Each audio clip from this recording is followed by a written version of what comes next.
Bienvenida en vivo y en directo al doctor Edgardo Buscaglia, a quien me da mucho gusto saludar. Le agradezco que haga posible este enlace, doctor. ¿Cómo le va? Buenos días. ¿Cómo está? Qué gusto escucharlo y felicidades. Saludos a la audiencia. Gracias. Oiga, don Edgardo, pues hoy el presidente Enrique Peña Nieto anuncia cambios en su gabinete para darle paso al destapado del PRI. Algunos dicen que será José Antonio Meade. Miguel Ángel Osorio Chong tiró la toalla. Otros dicen que es más de lo mismo. Desde su perspectiva, ¿cómo ve estos jaloneos en el PRI? Andrés Manuel López Obrador dice que se registra como precandidato para el 12 de diciembre, el Día de la Virgen de Guadalupe. Traen broncas en el frente. Usted, yo sé que desde el extranjero, siempre al pendiente de lo que ocurre en el tema político mexicano. Sí, gracias. Mira, el presidente Peña Nieto, dada su pobrísimo desempeño en los últimos años, es un cero a la izquierda en el mundo político mexicano. Y ser un cero a la izquierda quiere decir que cualquier cosa que él y su gabinete hagan no va a tener un impacto a mediano o largo plazo, y en el peor de los casos hace que la situación empeore, como es el caso de su administración. Entonces yo diría que haga lo que haga el PRI hoy, tal como se han desempeñado. Haga lo que haga, diga lo que diga, baile lo que baile, no va a ser ningún tipo de diferencia. El señor Meade, entiendo que es un joven capaz, educado, entrenado, al cual no se le conoce a él personalmente ningún tipo de caso de corrupción, ninguna suciedad. Es un hombre al cual no lo critico a él, pero pongan a la Madre Teresa o pongan a Rasputín, el PRI no va a poder cambiar la situación. Ahora la cuestión es, ¿hay algo mejor que el PRI? Esa es la pregunta que habría que hacerse. ¿Está el menú mejor en algún aspecto? Bueno, la verdad que no. Estás viendo que actores del PRI que antes estaban con Zedillo y con Salinas ahora se están incorporando con un nuevo disfraz a Morena, con López Obrador. López Obrador invita a Esteban Moctezuma a su cúpula. Esteban Moctezuma es uno de los grandes jerarcas del PRI de los años 90. Invita a los Barbosas, a los Monreales, a los Ebrards, a toda la fauna podrida de los últimos 30 años. El Morena los está incorporando, con lo cual te está diciendo claramente que Morena ha pactado con el mafio sistema político mexicano para llegar al poder. Ahora, la idea de la buena gente honesta de Morena, que hay mucha buena gente honesta en Morena, dicen, bueno, hay que pactar con el mafio sistema para llegar al poder y después cambiarlo desde adentro. Yo he trabajado en 118 países y cada vez que a mí me dicen algo así, siempre la historia termina mal. El partido termina siendo devorado por la corrupción mafiosa. Y terminamos con otro caso como el PRD, el otro partido que era de izquierda, ¿te acuerdas? De los años 80, 90, terminó siendo devorado por la mafia política, y hoy el PRD es la misma cloaca que el PRI y que el PAN. Doctor, entonces, déjeme preguntarle, sus críticas han sido hacia Morena. Muchos ven a Andrés Manuel López Obrador como una posibilidad, como una esperanza de cambio. Usted dice, no se va a poder un cambio en México pactando con la mafia en el poder. Entonces, ¿cómo puede gobernar un Andrés Manuel López Obrador? Mira, lo que hicieron otros líderes en otros países cuando salían de dictaduras militares o cuando salían de gobiernos mafiosos, ya sea en Uruguay o en Chile, lo que hacían los líderes políticos era cambiar las reglas del juego desde el vamos, desde donde a ellos les compete, desde donde pueden. López Obrador todavía no es gobierno, pero, por ejemplo, él podría decir hoy, dentro de su partido, a partir de hoy, todas las precandidaturas a este partido, todas, desde lo municipal hasta mi propia persona, van a estar sujetas al voto popular, no encuestitas y a tómbolas y a toda esta manipulación disfrazada que realmente es un dedazo, sino al voto popular dentro del partido Morena, sujeta a auditorías ciudadanas, como hace Uruguay, como hace Costa Rica, como hace Colombia, donde redes de ciudadanos auditan a los candidatos y a los orígenes del dinero que usan. Si López Obrador hoy hiciese eso dentro de su partido, yo soy la primera persona en aplaudirlo y en decir las cosas van a cambiar. ¿Por qué? Porque cuando tú cambias las reglas de selección de los candidatos, estás asegurándote desde el comienzo, desde el principio, las personas que quieran ser candidatas de Morena, que tengan que competir como precandidatas a través de auditorías, a través del voto popular, esas personas van a ser filtradas desde el cero. Entonces, el dedazo, que hoy prevalece en Morena, como prevalece en el PAN, el PRI, el PRD y en todos los partidos de México, hace que sea muy fácil hoy colocar a mafiosos como candidatos a listas municipales, estatales y federales. Hoy es muy fácil. La delincuencia organizada por $100,000 te compra una lista a nivel municipal. Pero si tú estableces un mecanismo competitivo y auditado por ciudadanos para que precandidaturas compitan para ser candidatas con auditorías del dinero de los orígenes, el señor López Obrador hoy se elevaría por encima de la cloaca y comenzaría a asegurarse de que su partido va a proponer a candidatos más o menos limpios, o más limpios que los de los otros partidos. Pero López Obrador está usando las mismas reglas mafiosas electorales que el PRI, las mismas reglas mafiosas electorales que el PRD y que el PAN. O sea que nada nuevo va a salir de las viejas reglas mafiosas. Las viejas reglas mafiosas electorales que aplica hoy Morena va a generarte más mafiosos. Y eso lamentablemente hace que mucha gente honesta, de buena fe, millones que creen en López Obrador, van a ser decepcionados nuevamente. O sea, yo creo en reglas. La política no es religión, Vicente. La política no es religión, no es una telenovela romántica. No te tenés que enamorar del candidato, tenés que pensar. El candidato propone cosas concretas que van a limpiar a la política mexicana de los mafiosos que hoy son mayoría en la política mexicana. No, López Obrador no propone nada nuevo en ese sentido. Mucho discurso de pobreza, de que vamos a invertir en pobreza, que vamos a bajar la pobreza, pero en realidad lo que tú estás viendo es que López Obrador está rodeado de Barbosa, ¿no? Miguel Barbosa, el que pactó con Peña Nieto, ¿no? En la entrega del petróleo mexicano. Está rodeado de Ebrard, un hombre rodeado de escándalos, de corrupción. Está rodeado de Romos, empresarios de Monterrey, ¿no? De los mismos que apoyaban al PAN y al PRI. Está rodeado de Moctezumas. O sea, fíjate de quién está rodeado hoy López Obrador. Y lo que propone es un sistema digitado de precandidaturas, donde él dice, voy a competir con un don nadie como un tal Fernando Noroña, que no lo conoce nadie, para ver quién es el candidato a presidente. Un don nadie, que nadie lo conoce, además a Noroña, no se sabe quién es. Yo no ni sé quién es. Aquí lo entrevistamos seguido, don Edgardo. Es un hombre de izquierda, fue diputado por el Partido del Trabajo, pero ¿usted cree que es una vacilada esto? Es una vacilada, porque, a ver, ¿quién lo conoce a Noroña en Chiapas? ¿Quién lo conoce a Noroña en la frontera con Guatemala? ¿Y quién lo financia a Noroña? ¿Quién auditó a Noroña? ¿Quién sabe quién es Noroña? Yo no sé, quizás sea un santo, quizás sea un demonio, no tengo idea quién es. Ningún ciudadano lo audita. Él compite por votos populares de millones de miembros de Morena para ver quién gana.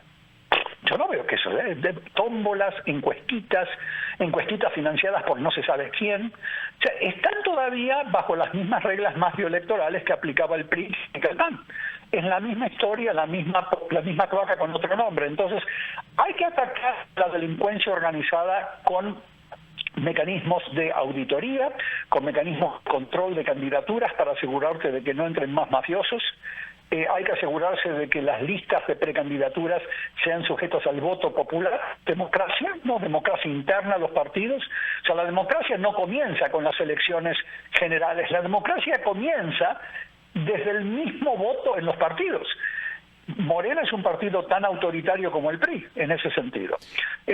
Muchos podrían perder la motivación con escuchar un panorama como el que pinta don Edgardo Buscaglia, porque dirán, pues es lo mismo votar por el PRI, por el PAN, por el PRD, por lo que sea, por lo que ha gobernado a México y lo ha hecho muy mal durante tantas décadas. Mira, Vicente, yo te propongo lo siguiente. Si mañana a la mañana el señor López Obrador propone, a partir de hoy vamos a competir, las precandidaturas compiten por el voto popular de millones. O sea que para ser candidato tenés que ganar elecciones preliminares a través del voto popular auditado por ciudadanos. te puedo asegurar que las listas que genere Morena van a ser las listas más limpias de la historia mexicana. Pero López Obrador no quiere hacer eso, porque él pertenece a la cultura autoritaria, de ahí vino. Por más que sea lo mejorcito que tenía el PRI en Tabasco, López Obrador viene de esa cultura autoritaria del PRI. Él viene, lo mismo que Ebrard con el salinismo, lo mismo que Barbosa con su pacto con Peña Nieto. Entonces, como decía Borges, no es que sean buenos o malos, son incorregibles. Sigue teniendo el mismo problema de autoritarismo anterior. Es muy fácil, como hizo Pepe Mujica, como hizo la Concertación chilena en los años 90, es muy fácil decir, a partir de ahora, todos los candidatos van a ser auditados por los ciudadanos a través de votos populares y auditorías patrimoniales. Es fácil decirlo. Decenas de países lo hacen en todas las elecciones. ¿Por qué no lo hace López Obrador? O sea, ¿Por qué no ha pasado en México? ¿Qué es lo que pasa en México que no nos permite llegar a ese punto desde su perspectiva? Usted que ha viajado por tantos lados y ha estado en tantos países, Edgardo. Es muy difícil porque te comento, el tema de México es un país como Rusia, donde por 80 años han tenido reglas autoritarias estables que a los ciudadanos les daban servicio. O sea, no te olvides que el PRI, cuando era partido de Estado, partido único, no era un saqueo fuera de control. El PRI era un sistema, era una pirámide de comando y control en donde se había devorado al Estado y brindaban servicios a los ciudadanos mexicanos. Claro, si tú querías ser opositor al PRI y realmente querías competir, te metían en la cárcel. Pero si tú eras un sindicalista, un empresario, un ciudadano promedio, tenías acceso a crédito, podías ir a hospitales, tenías acceso a educación. O sea, que era un sistema autoritario que le permitió a los ciudadanos vivir bajo un autoritarismo cultural por 80 años. Entonces, la Unión Soviética era así también. Era un Estado-partido que brindaba servicios, malos servicios o buenos servicios, pero los brindaba. Entonces, era un sistema corrompido, pero controlado. O sea, podías ser gran corrupto, pero tenías que ser corrupto con permiso de la cúpula. Hoy eso ya se perdió.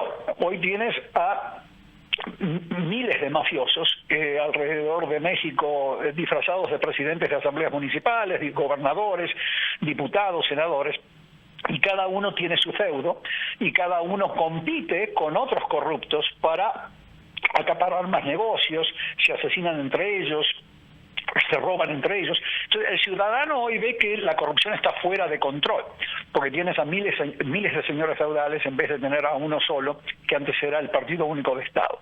Entonces, bajo un sistema autoritario que por tantos años hizo que tus abuelos, tu padre, tu madre, tú mismo hayas estado más o menos bien, es muy difícil cambiarle esa cultura política a los países después de tantos años de estabilidad en las reglas autoritarias. Países como Argentina, Brasil, Uruguay, que pasaban de dictaduras militares a gobiernos democráticos y de gobiernos democráticos a dictaduras militares en cuestión de 2 años, esos países nunca formatearon su cultura política a un autoritarismo, entonces son mucho más reactivos.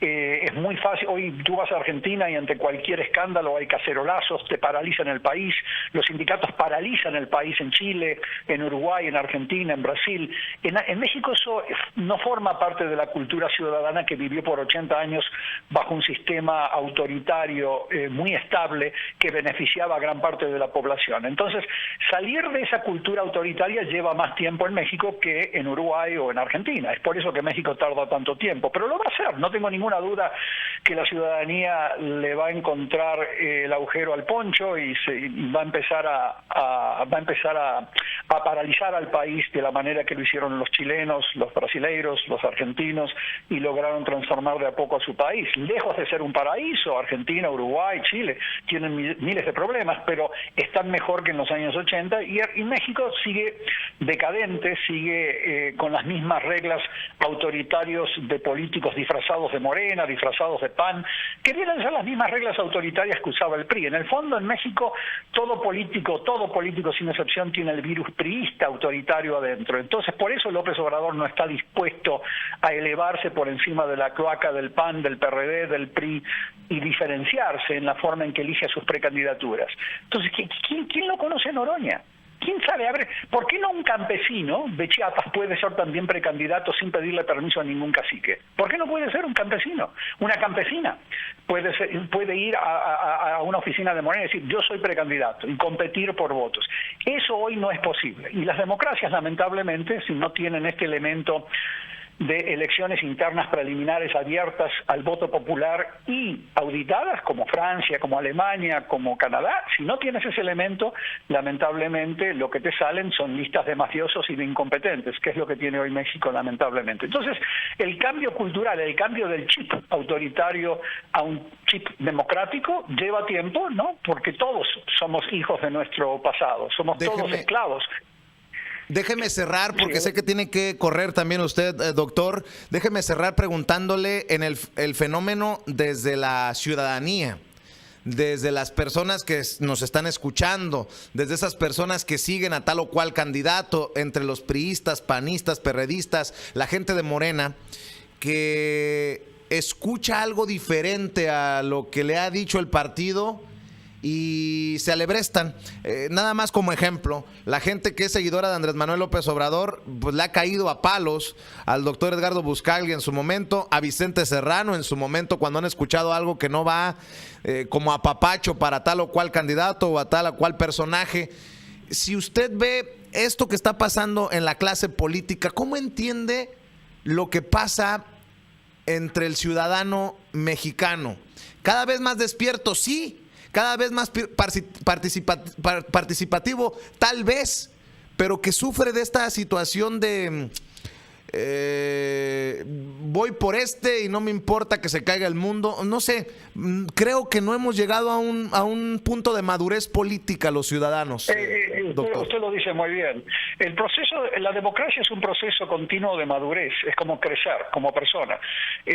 Pasamos de la niñez a la adolescencia, de la adolescencia a ser jóvenes adultos. Bueno, en México todavía está en la adolescencia, adolece, no logra, pero ojo, hay progreso, hay mucho progreso. La sociedad civil mexicana ha tenido espasmos de reacción social muy beneficiosos, que después obviamente fueron capturados y corrompidos, como es el caso de Javier Sicilia. Fue un movimiento social genuino, beneficioso, que después fue llevado a la Secretaría de Gobernación a través de Emilio Álvarez y Casa para negociar con el gobierno de Calderón.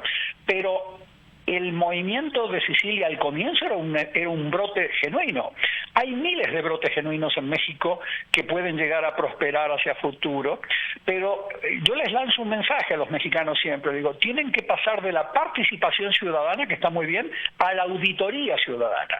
El ciudadano en las democracias modernas audita, no solamente participa, va a mitines, canta, no, participa auditando, audita las elecciones, audita al municipio, al presupuesto municipal, al ejercicio municipal del presupuesto, audita al gobernador, se conecta a las comisiones de los congresos, de los poderes legislativos para denunciar los resultados de la auditoría. Ese elemento de madurez democrática no ha llegado a México, pero va a llegar, va a llegar.